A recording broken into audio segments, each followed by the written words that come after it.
Moran. Bonsoir, Bob. C'est Aristide. Bonsoir, professeur Clérambar. Quelle bonne surprise. Bob, j'ai besoin de vous. Où êtes-vous? Au Sri Lanka. Je suis à l'hôtel intercontinental à Colombo. Je crois que je suis dans un sale pétrin. On me surveille. Je n'ose plus quitter ma chambre. Qui vous surveille? Et pourquoi? J'ai en ma possession un document qui suscite des convoitises. Un homme m'en a offert des sommes exorbitantes. Mais j'ai refusé. Et puis on a fouillé mes affaires et j'ai remarqué qu'on me suivait dans la rue. Le temps de prévenir Bill et on arrive par le premier avion. D'ici là, ne quittez pas votre chambre d'hôtel. Merci, Bob. Je savais que je pouvais compter sur vous. L'intervention de ce Moran va nous compliquer la tâche. En intervenant immédiatement, nous pourrions... Nous aurions évité cette petite complication si vous aviez mieux fait votre travail. Pitié, je vous en prie. Il n'y a pas de route droite dans le monde. Confucius? Non, Mao Tse-tung. Ça n'a guère d'importance. J'ai toujours eu envie de rencontrer le fameux commandant Moran. Quoi qu'il en soit, monsieur Jason, rien ni personne ne pourra m'empêcher de récupérer ce qui est ma propriété.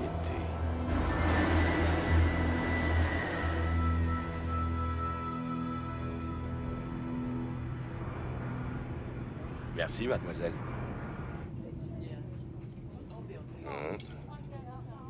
Alors c'est probablement ça qu'ils appellent un petit déjeuner.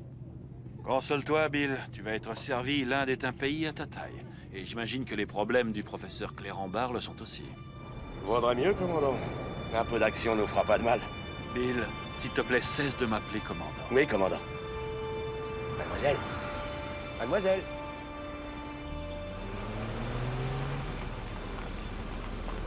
Alors, professeur, vous ne m'avez toujours pas dit ce que contient ce manuscrit. Ce vieux document en sanskrit fait allusion à la célèbre couronne de Golconde. La couronne de qui? Golconde était un ancien royaume de l'Inde réputé pour ses trésors et en particulier ses pierres précieuses. Ah, c'est une histoire de trésor. Mais ça tombe bien, j'ai des travaux à faire au château. Non, Bill, c'est une histoire de pouvoir. En fait, la fameuse couronne serait plutôt le casque de Gengis Khan. L'empereur mongol? Ce casque aurait quelque chose de surnaturel qui assure à celui qui le porte le pouvoir de réunir des armées entières et de les commander. Et vous y croyez? Je ne sais pas, Bob. Quoi qu'il en soit, le casque a été retrouvé par les empereurs mongols, les descendants de Gengis Khan, qui ont conquis l'Inde du 15e au 17e siècle. Depuis, personne ne sait où il se trouve. Sauf vous. Disons que j'ai une petite idée. Le problème, c'est qu'une partie du document est écrite dans une langue que je ne connais pas. D'où notre visite à ce moine bouddhiste. Dumparai, oui. C'est le seul à pouvoir déchiffrer ces anciens dialectes. Et c'est pour aller voir un moine que vous avez besoin de nous? Y a pas de quoi plaisanter, Bill. L'homme qui a voulu m'acheter le manuscrit travaille pour un certain monsieur Ming.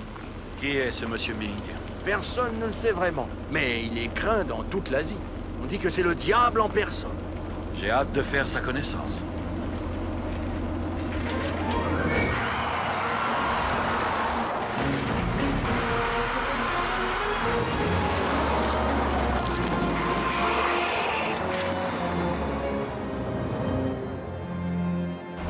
Faut être dingue pour se balader à vélo par une chaleur pareille.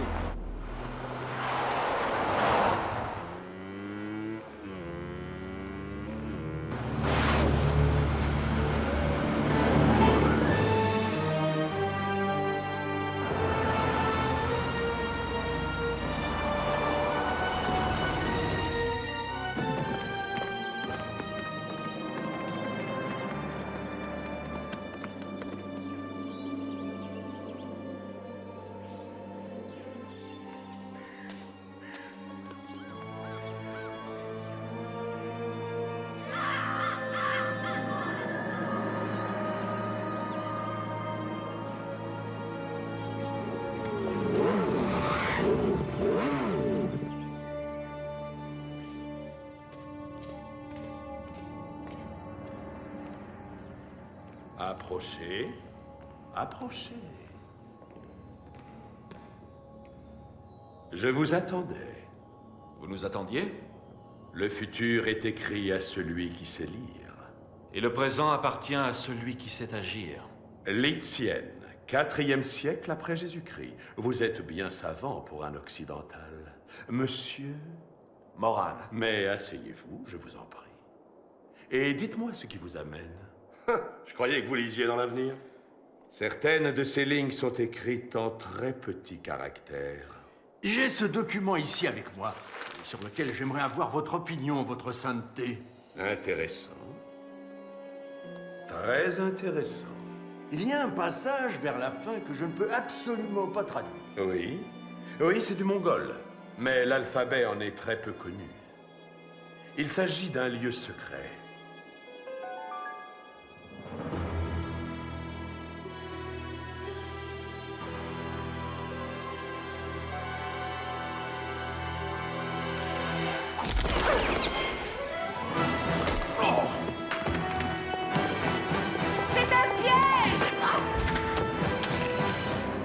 Sophia! Ne bougez pas, monsieur Moran.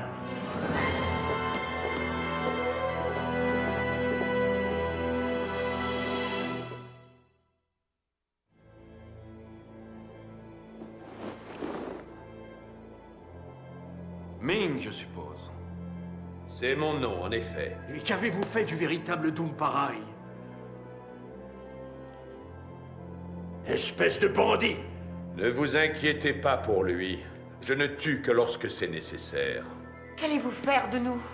Vous laissez méditer dans ce magnifique endroit. Le temps pour moi de reprendre ce qui me revient de droit. Le passé appartient à l'humanité tout entière. L'héritage de Gengis Khan m'appartient, il est à moi.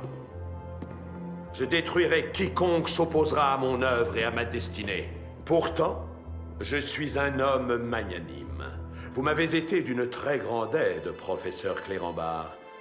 Je vous laisse la vie sauve, pour cette fois, à vous et à vos amis.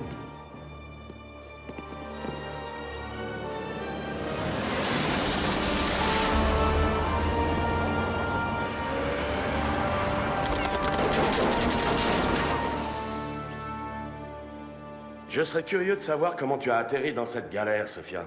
Ah ah, l'instinct du journaliste. Pour foncer droit dans le danger, je suis presque aussi doué que Bob. Ça me paraît difficile. La couronne de Gengis Khan. C'était une histoire géniale pour un reportage. Je me suis retrouvée sur le même vol que vous par hasard. J'ai pensé que ce serait amusant de vous suivre. Mais je n'avais pas prévu Ming.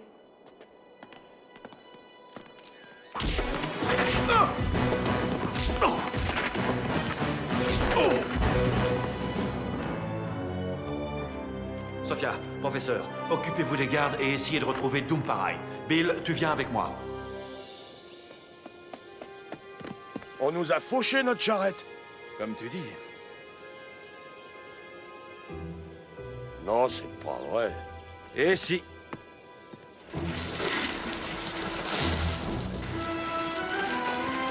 On ne les rattrapera jamais. Jamais, ça n'existe pas.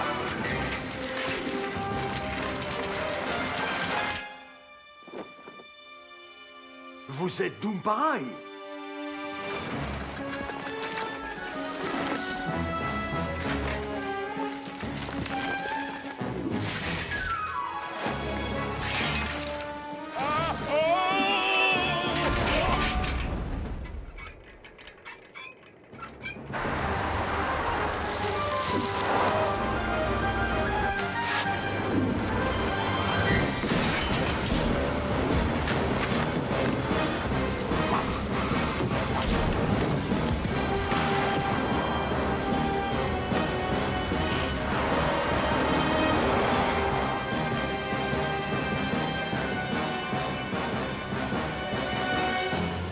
Plus vite, monsieur Jason. Il va trop vite.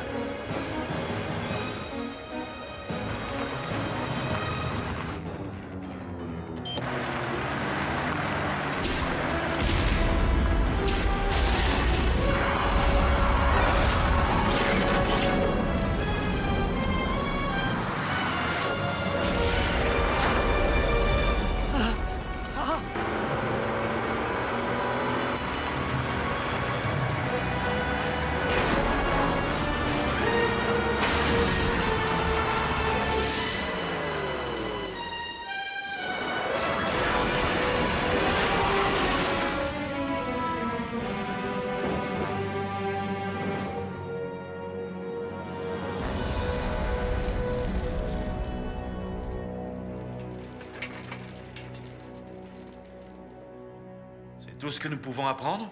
C'est tout ce que je peux vous dire. Pouvez-vous nous parler de Ming? Personne ne sait qui il est véritablement. Il court beaucoup de légendes sur lui. On raconte qu'il est le descendant de Gengis Khan. Ah! Et ma grand-mère, elle descend de la reine Victoria? Ne soyez pas si sceptique, monsieur Ballantyne. Le monde n'est pas aussi rationnel que vous autres occidentaux vous plaisez à le croire. Ming est un adversaire redoutable. Possible, mais en attendant, il aurait mieux fait de passer son permis de conduire. Parce que maintenant, Ming, c'est de l'histoire ancienne, hein, commandant?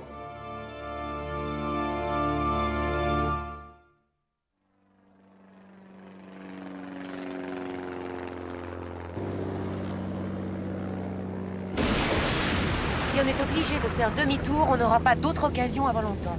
La saison des pluies va bientôt commencer. Va bientôt commencer. Eh ben, qu'est-ce que ça doit être? Nous ne ferons pas demi-tour. On ne fait jamais demi-tour, hein, commandant? Oh. Et si on changeait nos habitudes pour une fois? Tiens, notre gros Écossais a peur. On va se poser. Et après? Après, on verra bien. Pas vraiment idéal pour un atterrissage forcé, le patelin. Il doit bien y avoir une zone à peu près plate, non? C'est parti, accrochez-vous.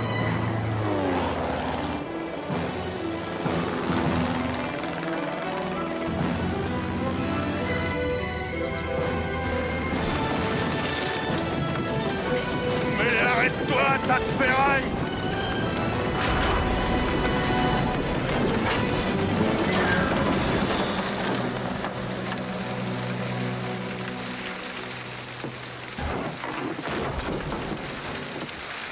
Ça va? Moi, ça va, Bob. Mais j'ai peur que pour Aristide... Professeur. Professeur. Rien de cassé? Eh non. Et on est arrivé? Oh. Mais qu'est-ce qui s'est passé? Surtout ne bougez pas. Bill, viens me donner un coup de main. Ouais, j'arrive, commandant. Ce n'est qu'une entorse. Mais vous ne pourrez pas marcher avant plusieurs jours. On a de la visite.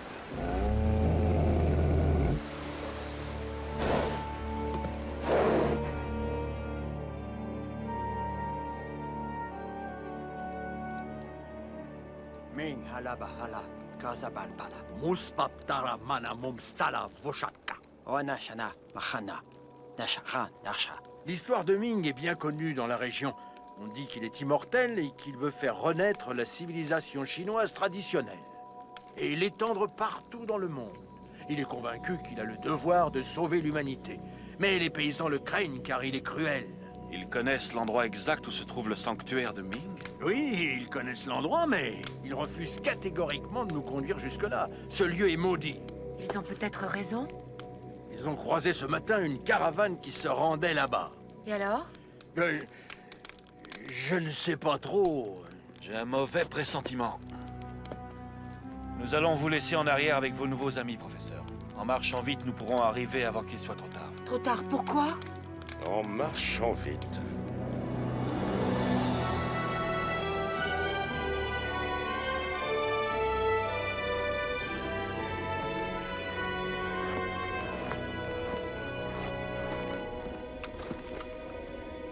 Là, l'entrée du sanctuaire. Personne. Qui craignais-tu de trouver ici? Ming.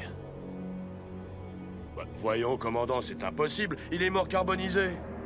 Peut-on tuer le diable? Quelqu'un a dégagé l'ouverture il y a peu de temps. Allons-y.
Je vais bientôt être à court de munitions.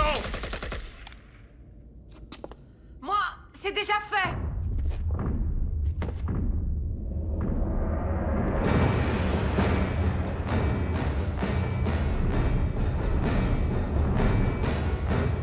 Tu vois ce que je vois? J'aimerais mieux pas, mais je crois que oui.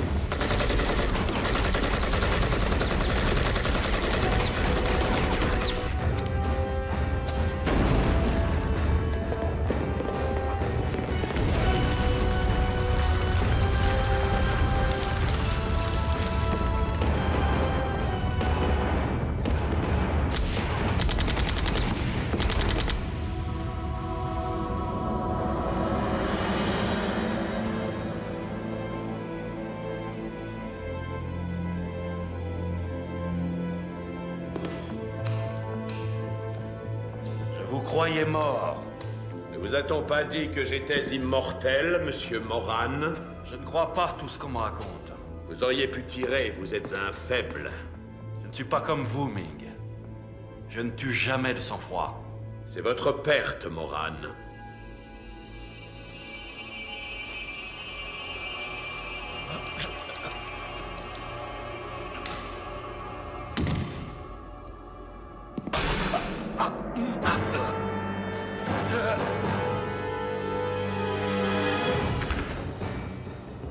Quand je pense que je pourrais être tranquillement chez moi avec un bon verre de whisky. On est loin d'en être sorti.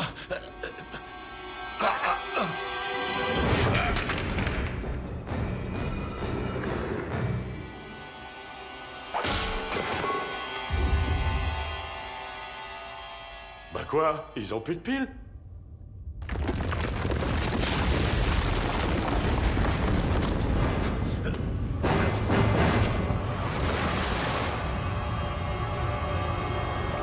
Trop tard, monsieur Moran.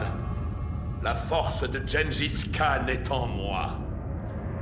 Rien ne pourra plus m'arrêter, commandant Moran. Rien. Ni personne.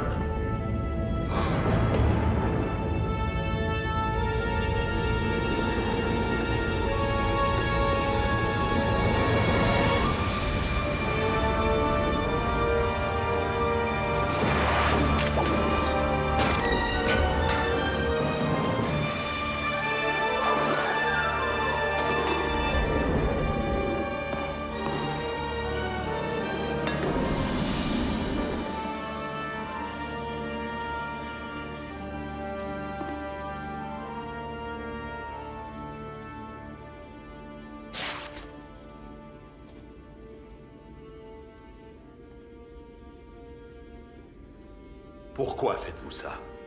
Je suppose que je ne peux pas laisser quelqu'un mourir sans rien faire. J'aimerais que vous acceptiez ce présent. Il vous sera peut-être utile un jour.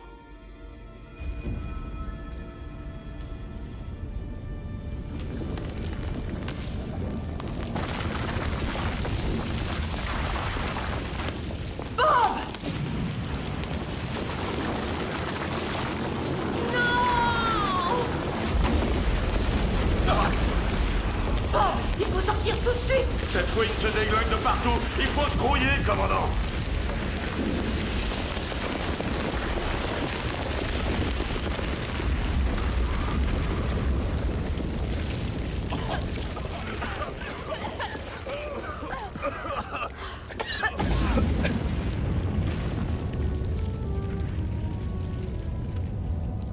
Cette fois, Ming a bel et bien rejoint son ancêtre dans son tombeau. Allons retrouver le professeur Clérambar.